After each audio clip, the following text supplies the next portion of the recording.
Good morning, everybody. I toast to you and all you do. I hope you're having a fantastic day. So, I missed a couple days. Unfortunately, I had really bad food poisoning. It was absolutely miserable. So, I spent the last couple days not doing anything other than being sick. So, I was pretty miserable. Yeah, that was that. So, today we have a couple of questions to make up for. Tomorrow is Yule, so this is the last day of the introspective journey. So I'm just going to go over the last couple questions, and then, yeah, that's that. It's just been a rough couple days. Anyways, so we are on question 47. That was the last one. So the question is, am I using my time wisely? I am a big fan of time management. I am a big fan of thinking about the time that you have and how you're using it. And even though I'm late for everything, which is funny to say that I'm a big fan of time management, I guess it's more about getting things done. So when you start to think about time management, the first thing to figure out for yourself, are you a time-based person or a project-based person? For me personally, I'm a project-based person. So when it comes to time management, I think about how much time it's going to take to do these projects, and how quickly I can get these projects done in this amount of time. Now, if you're a time-based person, you're like, it's 10 o'clock, I have until 11, this is the amount of time I have, what can I do in that time? And neither one is right or wrong. They're just different perspectives and different ways to look at the same thing. Remember, time is relative, so it's how you perceive it and which that you receive it. So, when we start to think about time management, if you figure out which side you're on that coin, it can really help you to figure out how to use your time more wisely. If you're project based, you can figure out small ways to make up time here or there. For me, I find, it only takes a couple minutes to do certain things, so I can fit them in throughout, like as transition activities between my other project times, and try to get more things done like that throughout the day. And then if you're time orientated, like on the other side of that, and you're like, okay, well, I have 1 hour, I can do this, this, and this, start to think about how long it takes you to do things. We often have this preconceived notion that it takes so long to do something. It only takes about 2 minutes to unload your dishwasher. Like, seriously, if you have a full dishwasher and you're standing in your kitchen and you set the timer and you do it, I bet you could get it done in about 2 minutes. And that's not that long when you think about the grand scheme of things. So when you start to find those small activities and how long they actually take, and then start to find the things that you're doing that are taking up a lot of your day. I know that many of us get caught up in social media. It is so easy, so easy. I found myself this morning. I was like, I just need to check and see if I had made a Yule video last year so I can reshare it. And I ended up watching some videos on YouTube. I just couldn't help myself. YouTube did it. We'll just blame YouTube. It automatically started playing videos as soon as I pulled it up. I was like, oh, I gotta watch this. So, but there went 10 minutes of my time. And it's those little things that start to add up that actually start to take up most of your day. And you'll find that as you start to more productively use those small moments, you'll have more time throughout the day to get things done. So that's that first question for today is, am I using my time wisely? So just take some time as you go throughout the day or the next couple days or whatever to just think about how you're using your time. All right. And then question 48, am I disciplined enough to follow through with my plans and goals?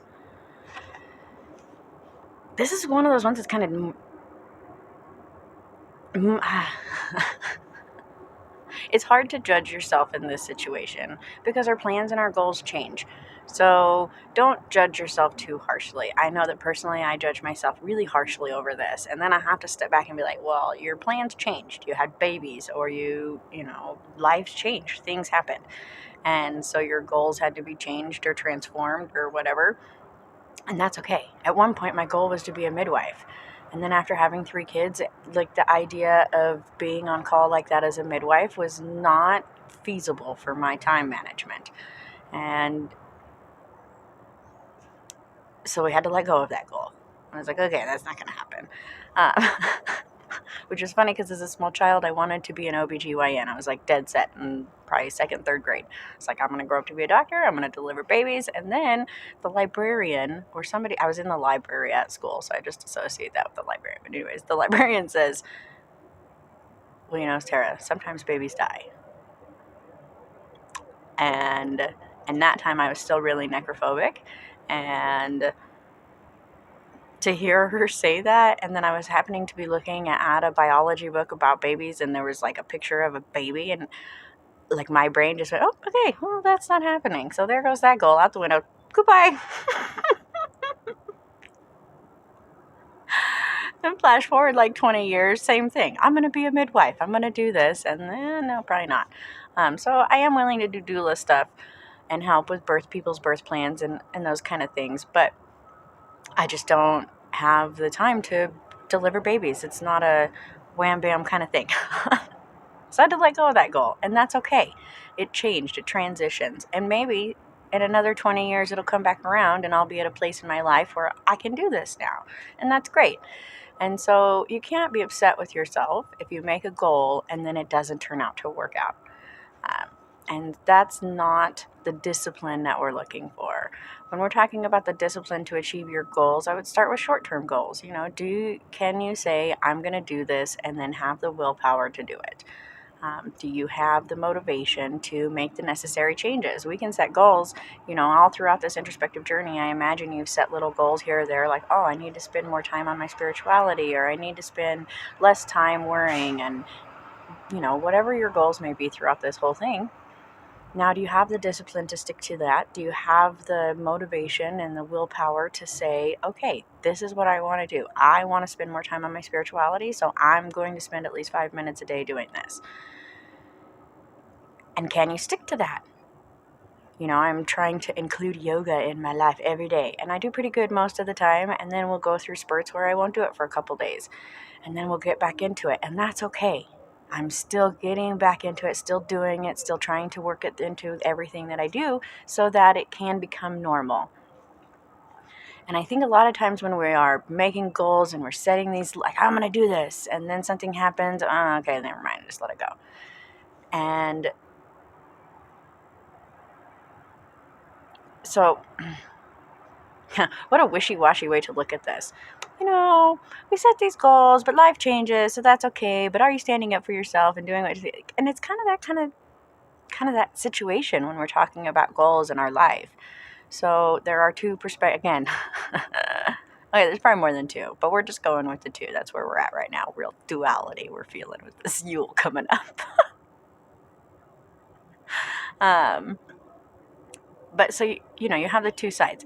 Are you holding on to a goal because you want to hold on to it so tightly that you can't let it go, even though life around you is changing? Or has life changed, so you had to let that goal go? Kind of think about your goals. So I guess there's more than two. See, I already used two. I'm on a third one. You know, did you come to a challenge and a goal and be like, okay, well, that's not going to work. I'm not even going to try to problem solve around that. Just let it go. So kind of think about where you are with the motivation in your goals. And sometimes when we don't have the motivation for our goals, we're like, I'm going to do this. And then, then maybe that's not the goal for you. So, wow, yeah, really wishy-washy on that question.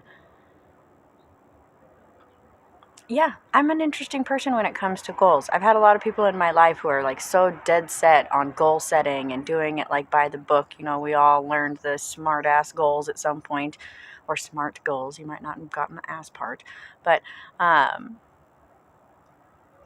what's just funny is that I can't even remember what the acronym stands for at this point. I just let that go. I'm like, yeah, that's nice. Just we don't need that.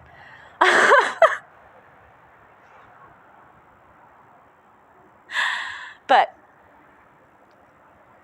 you know, how does this work for you? How do you feel about your goals? Do you feel like you're achieving your goals? Do you feel like you're setting proper goals, good goals for you? You know, where are you with your goals and achieving your goals? And I feel like an overall theme of this entire introspective journey that just keeps coming up again and again and again, which also really correlates with what's happening astrologically right now, But instead of judging your goals based off of what everybody around you is telling you, you need to judge your goals based off of what your insides are telling you. What does your instinct tell you? What does your soul tell you? What does your heart tell you? What do your feelings tell you? Are you setting your goals because you're setting them for you, or are you setting them because you think somebody else, because somebody else has told you that's how they need to be, or society has told you how that's how you need to be? We spend so much time worried about the outside world and about everything that's going on over there, and am I living up to the expectations of others and society and norms and all of these things, when in reality, the thing that we need to be living up to is our own self. And what are you doing for yourself? What do you want to do? What goals are you setting in order to be the person that you want to be? And are you achieving them? So I guess really that's why that was so wishy-washy all over the place. When it comes when it comes back around to it, the point is what goals are you setting for yourself? And how are you achieving them for yourself? And are your goals that you're setting because of extrinsic or intrinsic? So that's the challenge with that one. All right. Almost there. All right. What things, realistic and not, do I aspire to have in my life? This is one of those fun questions. So I'm going to read it again, and then you just take some time with it to really think about. And, the reason that we include realistic and not is because at some point in my life, I would not have thought it was very realistic to spend time with fairies every day, to have an amazing relationship with this spiritual entity that is helpful, and we have a great relationship. Now, many, many, many years ago, I would not have thought that that was a reality. I would have been like, yeah, whatever. But I regularly, yesterday, a couple days ago, at some point, yesterday, I'm like super sick, trying to find something in the bathroom. I'm like, I just need this. And there it was. And thank you, fairies, because they brought that to me. They were very helpful. And so that's something that I would not have realistically thought was possible, but it is. It happens all the time now. We have, today we're going to make gingerbread houses for the fairies and give them a fun little place to hang out inside, even though they mostly just live in my cabinets, which drives my husband crazy because then the cabinet doors are constantly open. Whatever. It is what it is. So, but sometimes when we idealize or fantasize about what it is that we want, sometimes those things don't seem very realistic. And that is only the case because you create your reality. So, when you think about this question today, don't be caught up in reality, okay? So, what things, realistic and not, do I aspire to have in my life one day? Yeah, that one's just fun. Take some time with that. All right. I thought about making these all different videos, and then I was like, yeah, but that's silly. And we'll just make one long video. It'll be good. So we have 2 more questions. 1 more question. Last question. See? Easy peasy.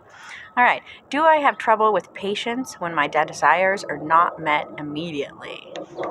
Haha, in our world of instant gratification, I pretty much think most people have trouble with this.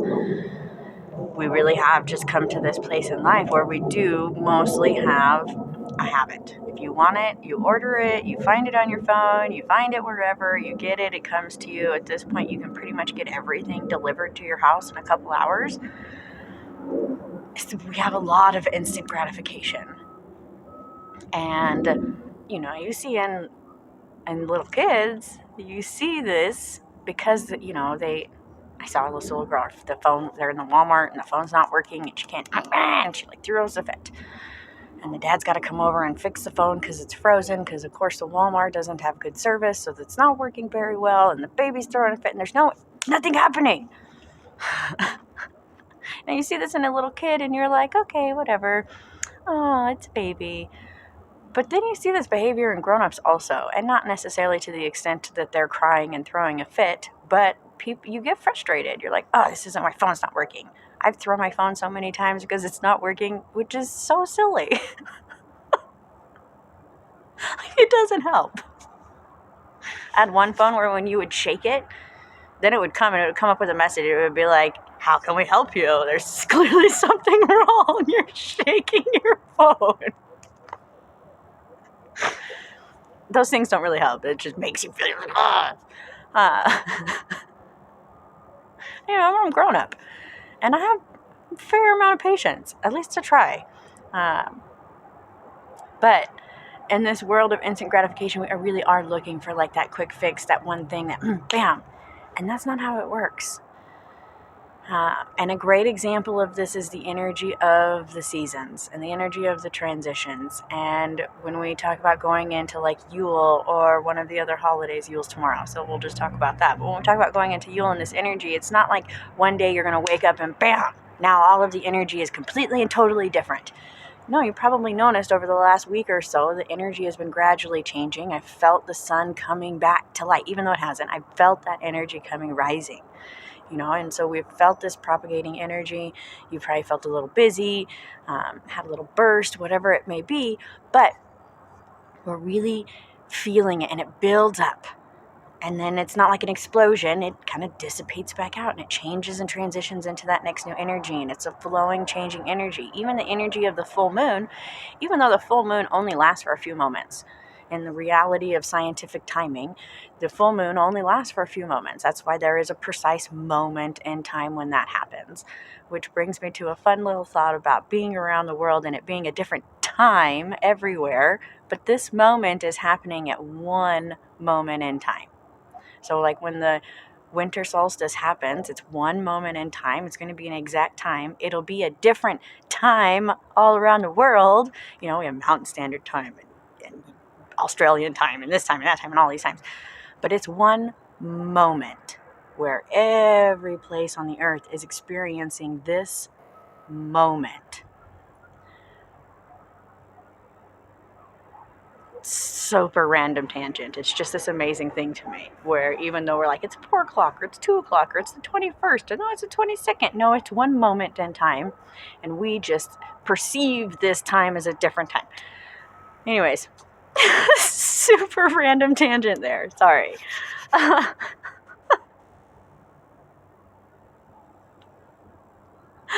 That's so funny. Let's get back to the question at hand and dealing with your patients. So, do you have just take that breath, whatever you need to do, but do you have that ability to just take that breath and be patient and wait to see what happens on the other side and think about all of these things that we have instant gratification for, and then when we're like, oh, my spirituality is not what I want it to be. Well, unfortunately, spirituality is not like the click of your phone. You just swipe left, and now I'm spiritual. That's not how that works. It is a gradual process. It's a learning process. The same thing comes with anything that you're learning. If you want to be a midwife or if you want to be a computer programmer, it's not like you're going to wake up tomorrow like in the Matrix where you like downloaded the image. Okay, I'm ready. We don't have that. We're probably never going to have that. And we have lost the beauty in that slow change. I like watching the flowers in my garden grow, and then every day it's a little bigger, and then boom, one morning you just wake up and it's a beautiful flower. And that's a lot of fun to see that slow progression and really enjoy that. And so try to find things in your life that you can enjoy that slow progression. Really enjoy, I enjoy watching the sun slowly rise in the morning with my coffee. And I'm really excited tomorrow for the sun's energy to return and to go outside and be able to have that moment again with the sun. And just spend that couple moments watching the sun come up and being present in that time. And that's really a special time for my spirituality. And so just including that small amount of time and being patient. And so it's just one of those things. You have to let it grow. You have to be patient. You have to let it build up. You have to bring it into your practice. And so when we talk about, being patient, or are we so caught up in instant gratification, I have to slow down. So really that's the challenge that comes with this. Slow yourself down and let things happen. See the world bloom around you. See the energy grow. See the energy in yourself blossom. All of those different kind of things. So, yeah, that's all of the introspective journey questions. All in all, like I said a little bit earlier in this video, I think a big takeaway from this whole introspective journey has been, really making that transition from extrinsic to intrinsic, really changing who has authority over you.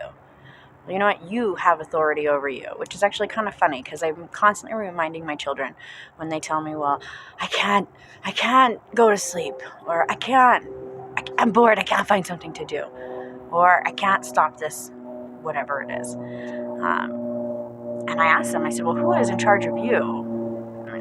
I'm in charge of me. Okay, so how do you want to feel? And the same thing applies to when we're talking about who has authority over you. Who is in charge of you? You are in charge of you. I mean, we have all of these external things and laws and norms and blah, blah, blah. But really, when it comes right down to it, you are the person who decides who it is that you want to be. You make those choices. You decide how you feel.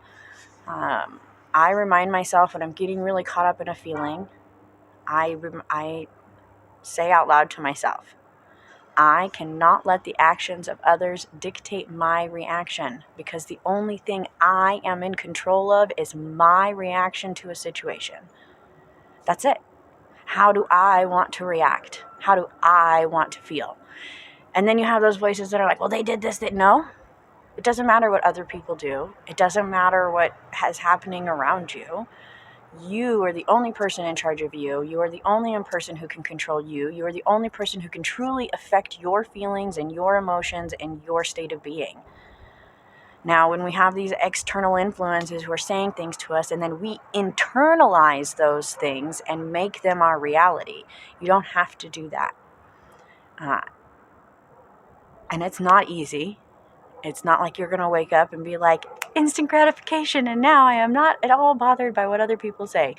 And I have to say this aloud to myself. When I get worked up, I'll get into a little argument with my husband or my sister or my kids or whatever, and I'll get upset, or something will happen that's outside of my control, and it's very, very frustrating for me, and I have to stop and be like, okay, well, what am I in control of, and how do I want to feel? And so we really need to shift from that external pressure to internal love, and know that you are in control of you. You can make the changes that you want to make. You can have the life that you want to live, and you can feel the way that you want to feel. You just have to take charge of that, and you have to be the one to be like, this is who I am, this is who I want to be, and this is who I am going to be. And then do that. And of course, always lead with love and kindness and respect. And if we all were the best we could be and true to ourselves and live with kindness and love, this world would be such a better place. So, I hope that you have enjoyed this introspective journey and that you have gotten some takeaway from it. And if nothing else, just to love yourself and to spend some time with yourself, because that's what's really important here. Again, you are the only person who is really going to truly honor yourself and nurture yourself and be true to yourself. So you got to do that for yourself. So I send a lot of love to all of you. Don't forget to like and subscribe, and we'll be back soon with the Yule video.